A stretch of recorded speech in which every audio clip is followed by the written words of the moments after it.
I know I'm scared, lost, confused. I don't know what happened. Tonight, as the Jacob City fire in Tooele burns for the third day in a row, Fox 13 News speaks with the man who inadvertently sparked the flames. I'm tracking active weather this week, mainly for southern and central Utah, and heat warnings for the north. How long we'll have this next heat wave and how you can stay safe. There is a reasonable argument here that the act violates some right to bodily integrity. Utah's abortion trigger law is blocked from going into effect. We'll take you inside the courtroom. And we're getting a view of the universe like we've never seen before. What NASA is unveiling for the first time.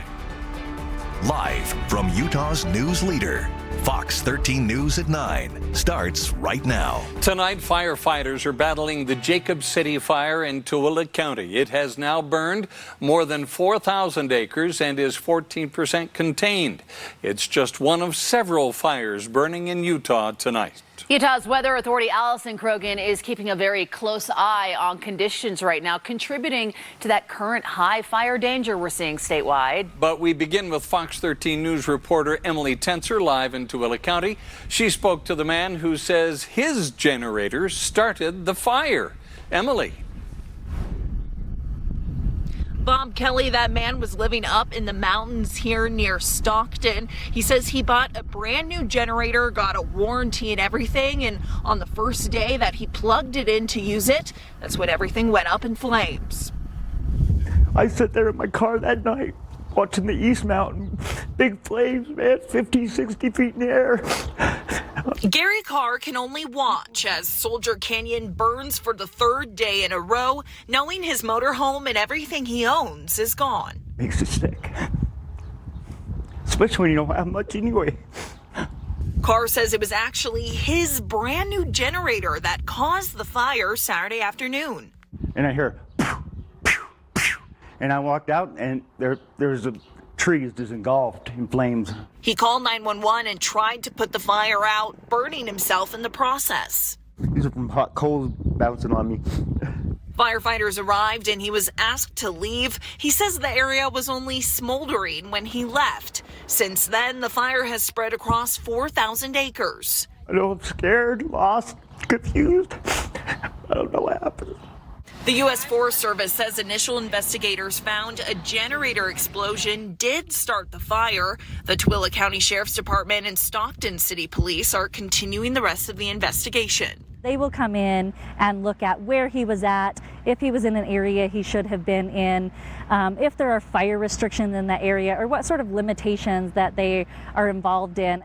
Firefighters continue to try and contain the blaze. Carr is now left homeless, living in his Toyota. He's trying to contact the company that created the generator in hopes someone can be held responsible. I wouldn't have been there with that generator, then I would be hurt. Investigators will look into whether that generator explosion was from user error or equipment failure, and that could take days to figure out. Now, as for firefighters' progress battling this blaze, the U.S. Forest Service tells me it's about 19% contained. Reporting live in Tooele County, Emily Tenser, Fox 13 News, Utah. Emily, thank you so much. Utah Governor Spencer Cox toured the Jacob City fire today. He pled with Utahns to be responsible with anything that can start a wildfire. Suddenly now we're spread too thin and we don't have the resources we need to protect our homes and lives. We always, lives first, property second, right? That's what we do in this state. The governor stressed if you cause one of these large-scale incidents, you will be held responsible. I'm trying to go. The cop's dead on my ass. My family's alive? The material things don't matter, but I'm grateful they're all out. Tense video shows campers evacuating Soldier Canyon in Tooele County as flames from the Jacob City fire grew closer.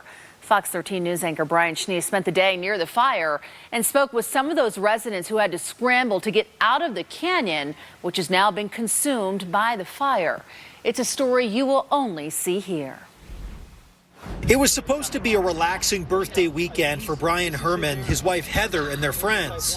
It was a very terrifying experience being in Soldier Canyon. It's a camping area they've grown to love over the years for their ability to stay close to home, but to also unplug a little bit. I went out to water the dogs and looked out down the canyon and saw a big plume of black smoke. And at that point, I knew we were in trouble. On Saturday afternoon, when the Jacob City fire sparked, a Bureau of Land Management ranger came up the canyon to evacuate everyone in the area. In a panic, I tried to do everything I could to keep my trailer safe. And he just said, we gotta go, we gotta go. The trailer stayed behind.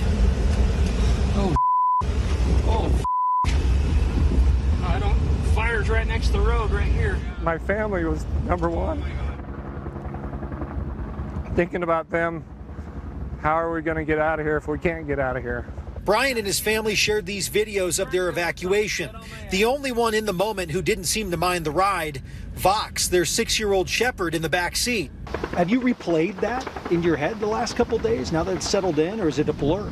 It's a little bit of a blur still. I have watched it yesterday once, the one of my son filming from the back seat, and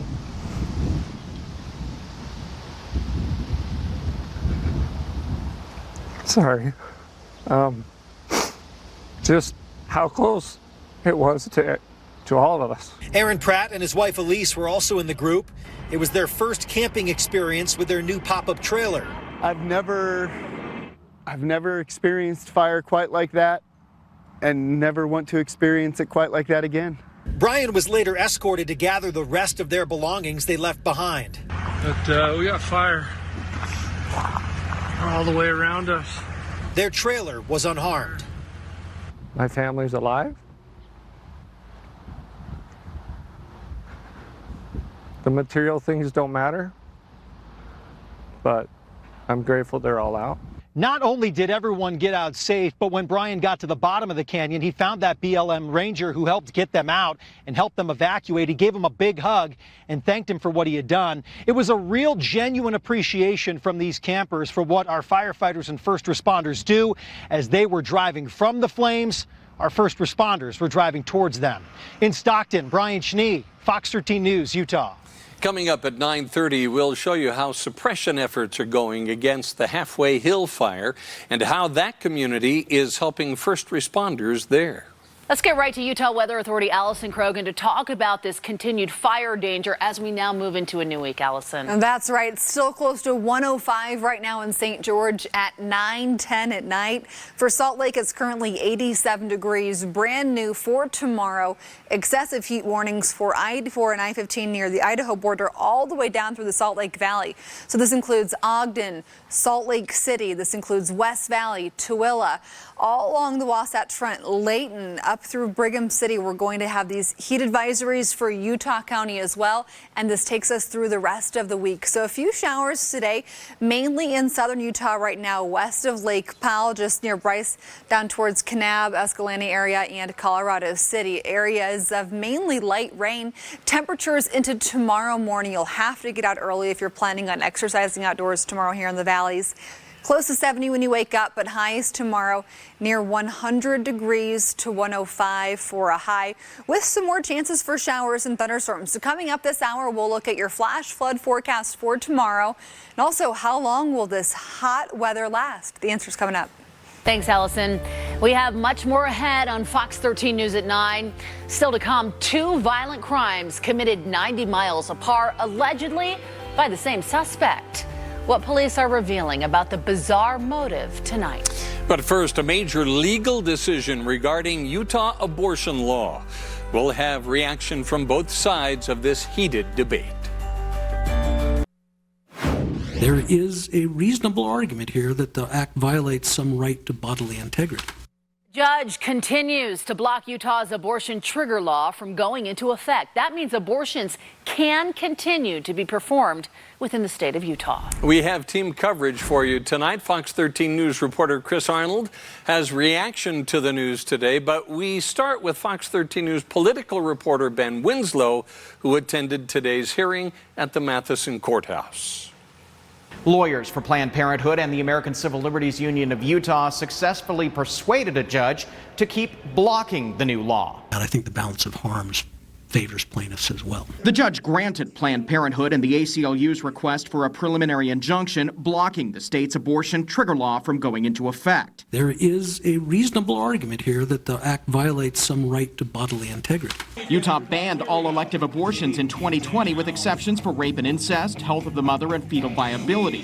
When the U.S. Supreme Court overturned Roe v. Wade, the law went into effect. Planned Parenthood and the ACLU sued, arguing the law harms a number of women. Thousands of pregnant Utahns and their families will be harmed as a result of Utah's criminal abortion ban. Planned Parenthood included affidavits from 3 women seeking abortions right now. One, who filed under a pseudonym, writes, "Utah's abortion ban makes me feel repressed, like people who don't know me are keeping me down. I am angry that these people want to make this decision for me. I was doing everything I could to not be in this position. I was using condoms and had made an appointment to have my tubes tied. Despite all of that, this happened to me, and I just want to have an abortion as soon as I can." There's a strong public interest in 2 things. One, in protecting human life and potential human life. The state argues it has laws criminalizing abortion dating back to the 1800s. The recourse that citizens have when those types of laws are passed is to vote the bums out of office.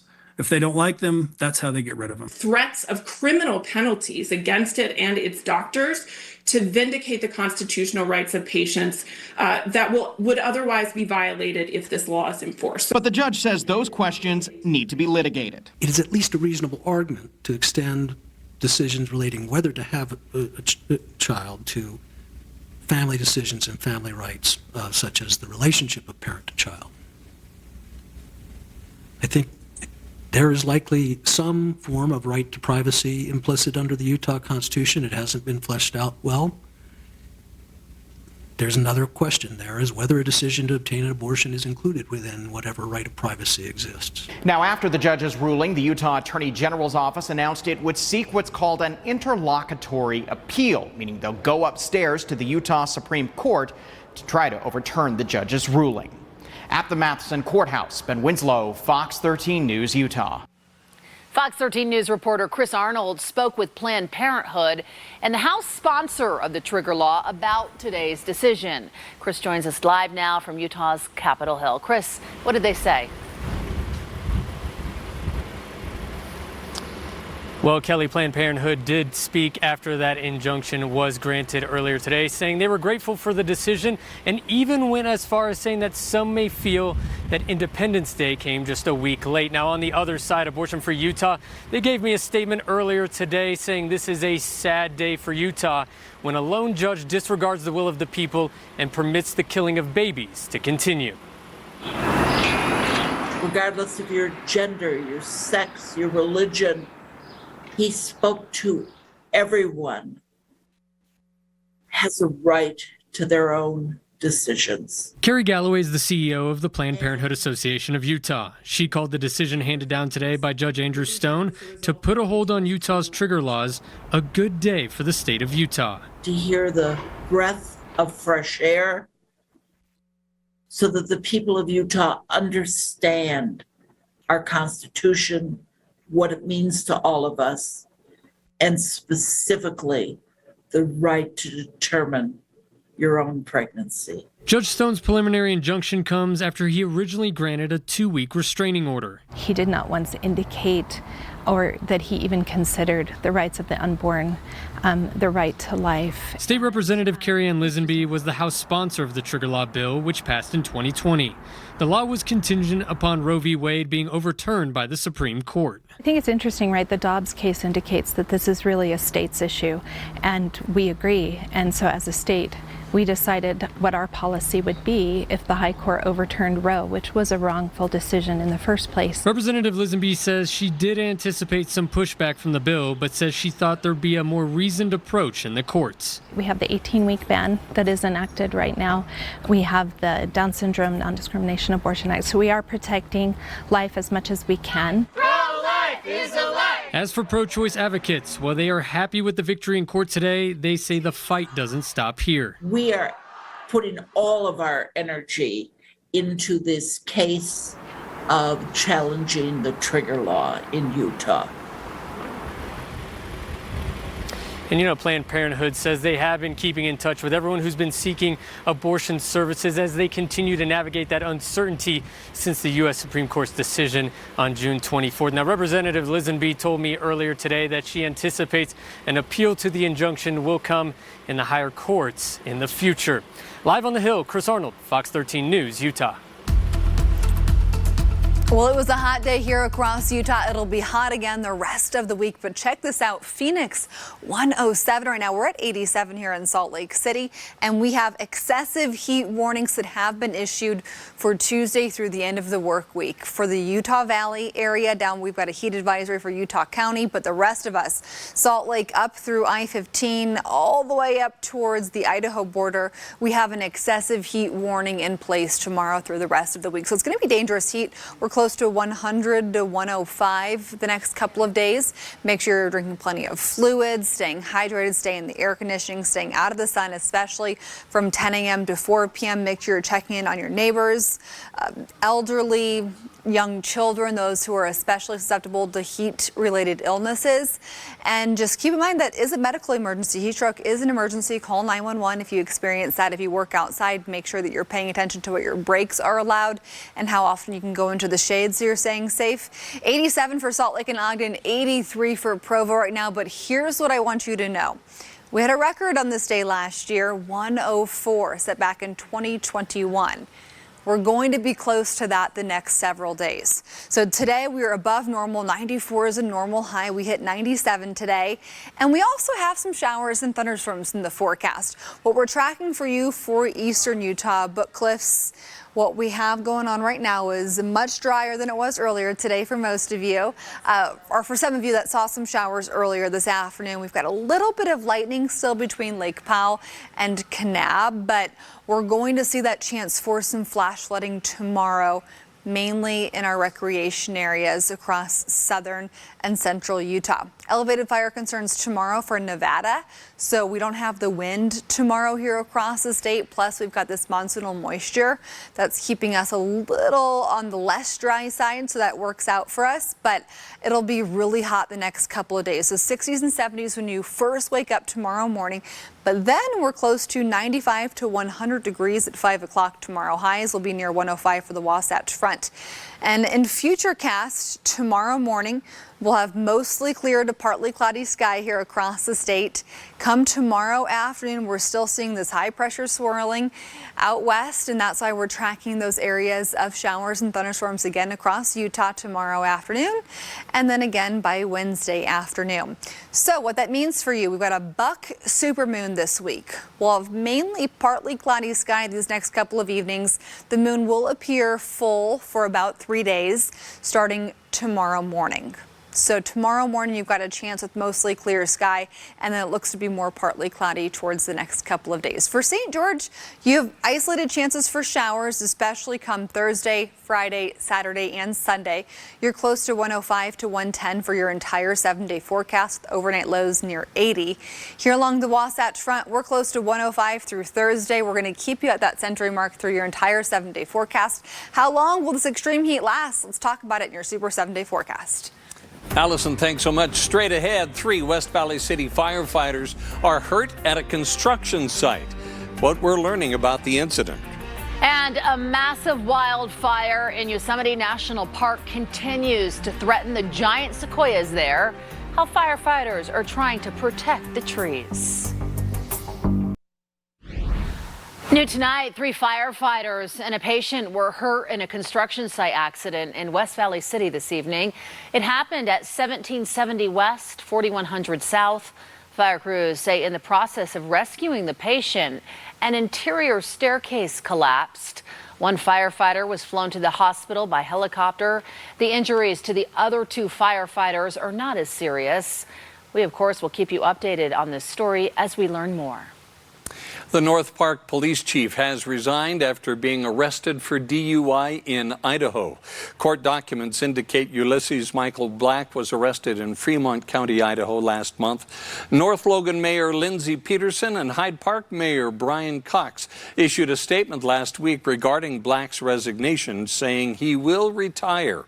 Both mayors commended Black on his 27 years of service in law enforcement. We're now learning more about a crash on the 4th of July that left a man dead in South Ogden. Police say 77-year-old Craig Emerson Adams was riding his bicycle when he was hit by a vehicle right at the intersection of 1050 East and Highway 89. 911 callers said the driver ran a red light before the crash. Adams died at the scene. This case remains under investigation. A man is in custody after Salt Lake police say he attacked a 22-year-old man with a machete. 52-year-old Milo Durfee is alleged to have attacked the victim sometime before 9 a.m. today near Main Street between 300 and 500 South. The victim was taken to the hospital with minor injuries. Police suspect the incident may have been preceded by a fight. What we know at this point in the investigation is that there was some sort of fight between a group of men, and then Durfee allegedly pulled out a machete and attacked the 22-year-old victim.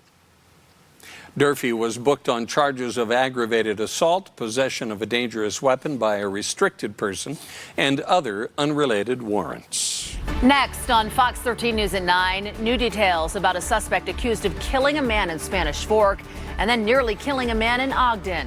What we know tonight. And how residents in Millard County are pitching in to help firefighters battling the Halfway Hill fire.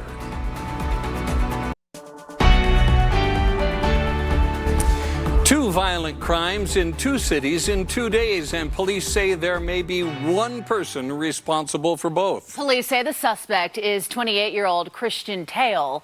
This picture is from when he played football at Southern Utah University back in 2013. Police say he admitted to committing these crimes as part of a so-called purge. Fox 13 News reporter Brian Champagne explains how police connected the two cases. He's traumatized.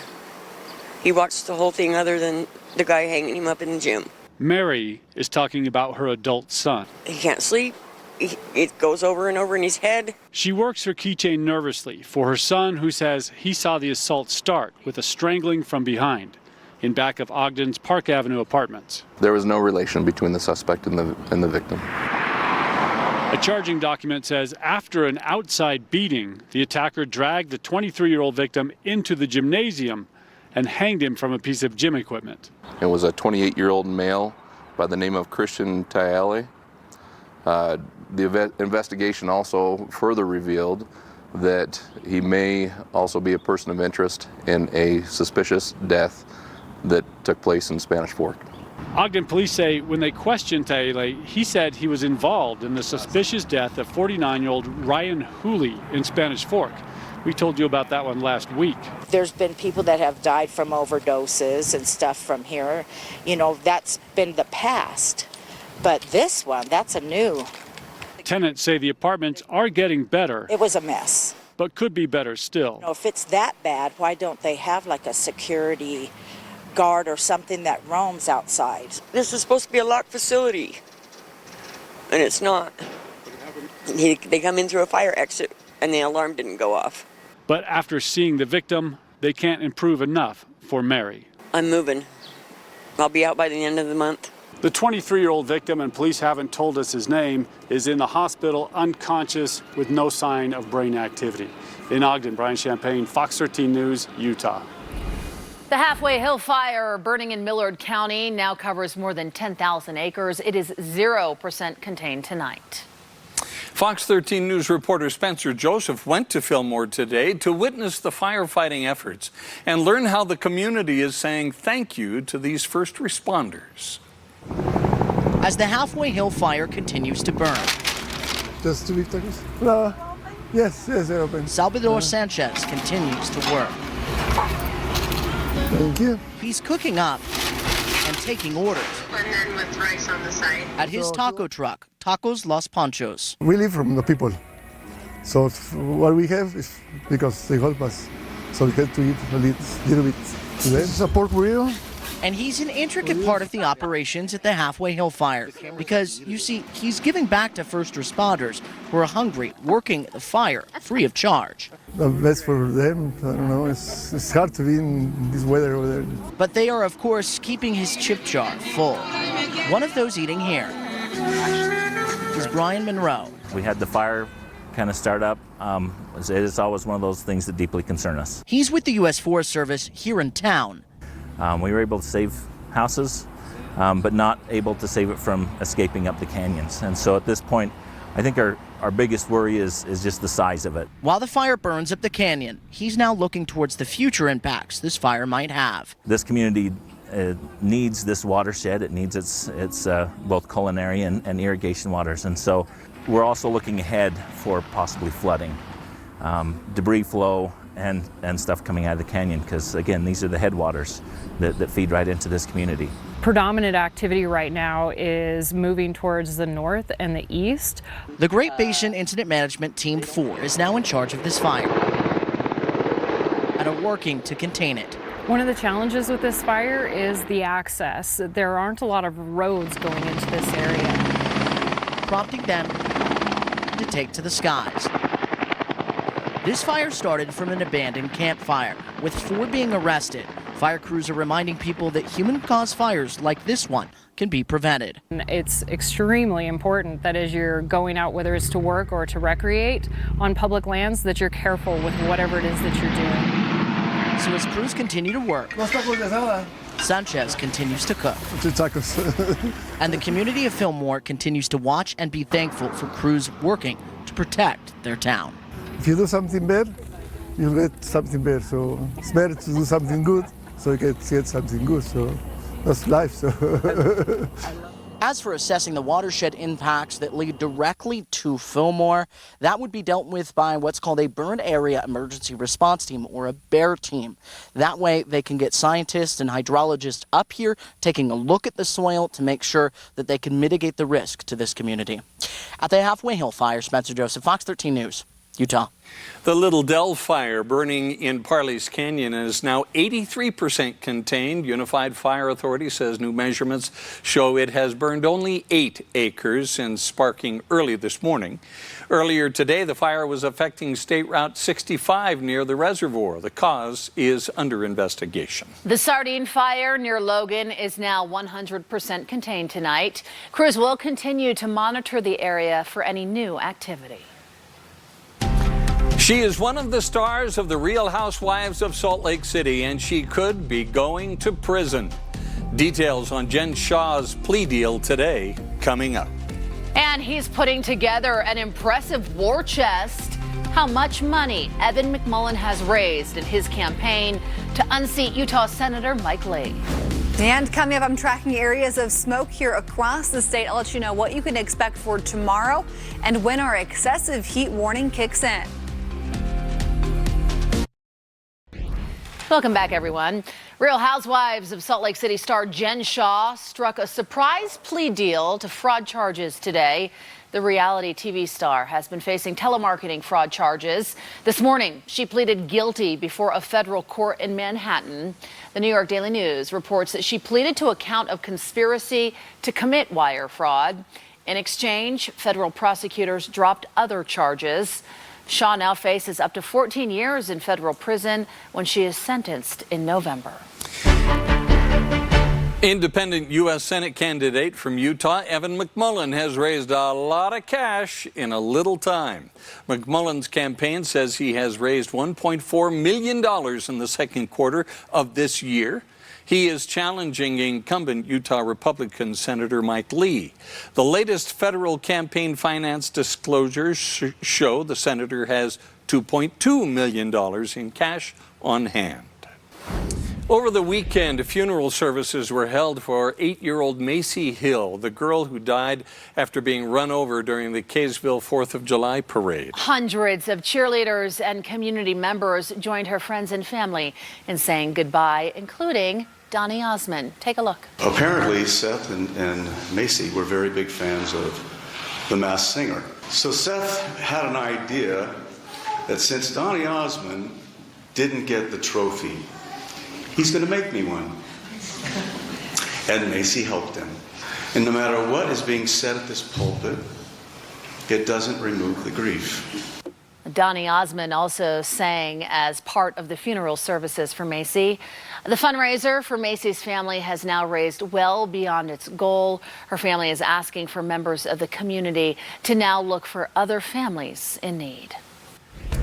NASA unveils its first photo from its most powerful space telescope yet. I'm Lauren Blanchard in Washington. I'll show you the picture and tell you more about the telescope that took it coming up.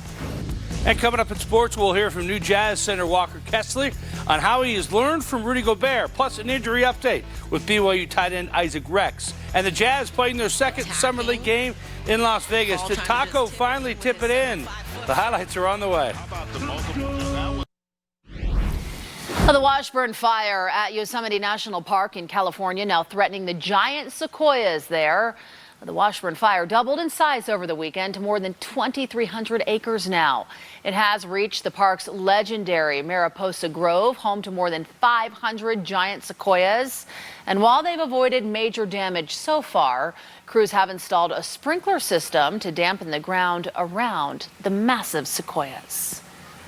The retardant is not as effective simply because of the terrain. And so with that, we're really relying more on water and the helicopter drops. Residents and visitors are now dealing with unhealthy air quality in the Yosemite Valley. Today, the bipartisan Safer Communities Act was passed. President Biden says it is the most significant federal gun safety legislation in 3 decades. But the president acknowledged today that the law falls far short of what he and other Democrats had advocated for to stop the alarming frequency of shootings in the U.S. Will not save every life from the epidemic of gun violence, but if this law had been in place years ago, even this last year, lives would have been saved. It matters, but it's not enough, and we all know that.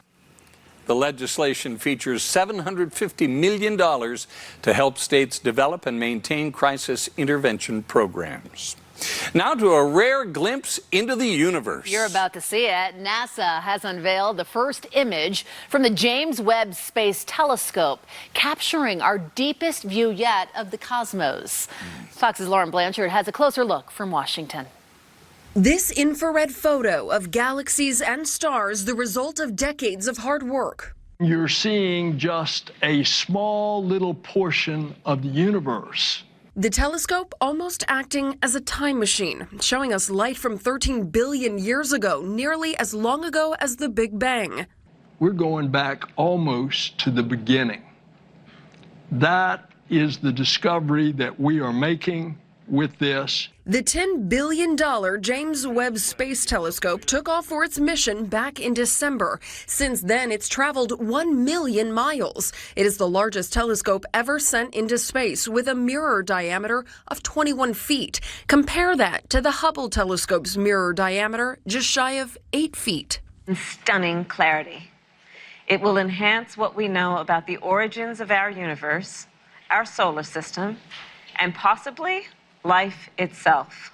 The color image the White House released Monday is the clearest and highest resolution infrared glimpse into space we have ever seen in history. These images are going to remind the world that America can do big things, and they remind the American people, especially our children, that there's nothing beyond our capacity. On Tuesday, NASA will release 4 more photos the telescope has taken. In Washington, Lauren Blanchard, Fox 13 News, Utah. Well, Powder Mountain revealed their new bike park today. That's right. Dirt Mountain is part of a 5-year expansion project to enhance outdoor recreation offerings on the mountain with planned development of 2 to 3 trails each summer. The trails are accessible by lift, so getting to the top is quite easy for riders. They're a team of 10 people working on these trails, and their flow trails, they take about a month to a month and a half to build. So they're very labor intensive, and our trails are about 3 miles long, so they're fairly long. The resort has about 30 miles of trails for cyclists. Dirt Mountain will officially open on Thursday. Perfect name for those new trails, Dirt Mountain. Lots of dirt up there.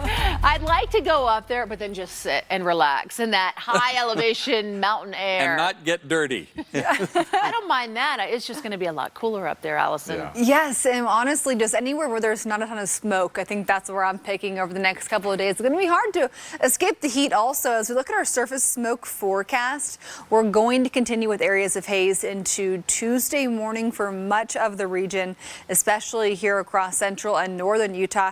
Same thing into Wednesday morning. We'll continue with some areas of haze across the region. We do have an excessive heat warning that has been issued from Idaho all the way down through Salt Lake County along the Wasatch Front. This includes Ogden, Logan, Layton, and that does include all the way over towards Tooele and Box Elder counties. And then we'll have a heat advisory for Utah County. For tonight, still a few showers into southern Utah, mainly near the Kanab area. But what we're going to be watching for you the next few days will be that potential for some areas of flash flooding. Tomorrow morning, close to 65 to 75 when you first wake up. Along the Wasatch Front, St. George close to 80 tomorrow morning. Then we heat up here across the state. We'll have those temps close to 100 to 105 for afternoon highs tomorrow. So we're going to have a really hot day ahead of us. We'll have a chance for excessive rainfall, a marginal risk from about I-70 south and about I-15 further east. And that flash flood potential is possible for all of our recreation areas tomorrow except for Arches. That's where it is not expected. So what does a possible rating mean? It means that some Slot Canyon dry washes and small streams may experience flash flooding. So we're going to keep our eye on that for you tomorrow. Temperatures in St. George, you are close to 105 to 110 through your entire 7-day forecast. So tomorrow you're really hot with partly cloudy sky and isolated chances for showers, especially come Thursday, Saturday, and Sunday. So here along the Wasatch Front in your Super 7-day forecast, what does the Super 7-day forecast mean? It means that we can just go ahead and click on each day and go a little more in depth for you. So tomorrow, temperatures are into the 90s by about 10, 11 a.m. So that's why you have to get out early in the morning, especially if you've got kids or pets or people that you love that are elderly, or if you're older yourself, you'll want to make sure that you're being really careful, staying hydrated the next couple of days, because we're going to be close to 105. In fact, no matter what your age is, you should stay very hydrated the next couple of days. We look at moderate air quality for Tuesday and Wednesday for the Wasatch Front. For Thursday, 104 again for a high. So we continue with the excessive heat warning through the rest of the week.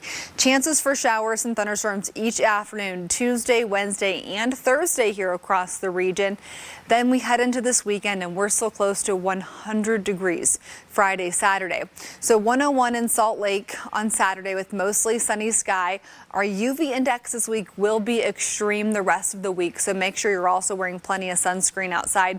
A normal high this time of year, 95. So we're normally hot, just not the stretch that we're in right now, which is at or above 100 degrees for several days. And stay weather aware as we do have that chance for some areas of flash flooding. By Sunday, 100 degrees. And as we look at our temperature outlook through the 25th of July, we're going to keep things really hot here along the Wasatch Front. And then we're going to keep you close to 100 degrees through next Monday. The NBA Summer League rolls on in Las Vegas. The Utah Jazz Summer League team looking to improve to 2-0 in Las Vegas tonight with a win over the Dallas Mavericks. It's good to be tall in basketball. Taco Fall is 7'6", keeps tipping it until it finally goes in.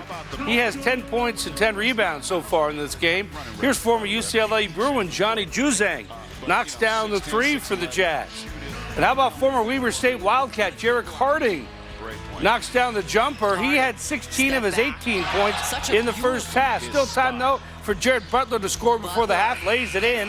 He has 9 points and 9 assists as the Jazz lead at 66-58 going into the fourth quarter. The Jazz rookie Walker Kessler is not playing in the Summer League after he suffered a minor toe injury during a pre-draft workout. But he is excited to replace the guy he was traded for, Rudy Gobert. Kessler was a solid shot blocker in college at Auburn, and he hopes to become an elite defender in the NBA with the Jazz. In fact, the number 2 overall pick in the NBA draft has studied Gobert and how the three-time NBA Defensive Player of the Year works to block shots.